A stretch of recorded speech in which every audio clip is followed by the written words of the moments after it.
by clergymen are speaking out tonight on the steps of the Davidson County Courthouse. The group is making some strong accusations against the Jehovah's Witnesses. The group claims the church is paying victims for their silence and continuing the cycle of abuse. News Channel 5's Scott Arnold reports. I was molested by a teenager who was a member of my church. On courthouse steps, and I want it to stop. I want it to stop. frank talk about a problem often not talked about in public. So I was told to protect the person who actually abused me instead of me being protected.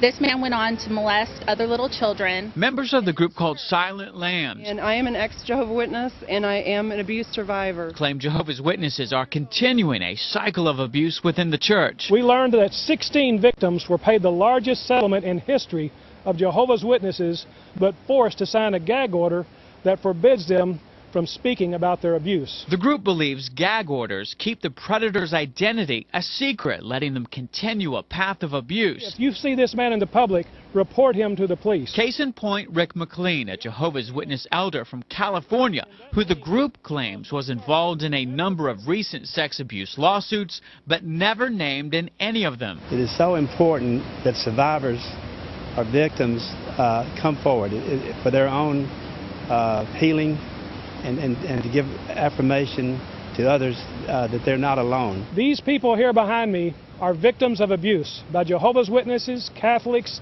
and other Protestant denominations. Silentlambs may be unhappy with church policy they cannot change, I believe that other children will be harmed. but what they can do is get their message out. My parents nor anyone else ever knew that I was abused by an elder in the congregation. A message that when it comes to sexual abuse, silence can be deafening. And I want it to stop. Scott Arnold, News Channel 5.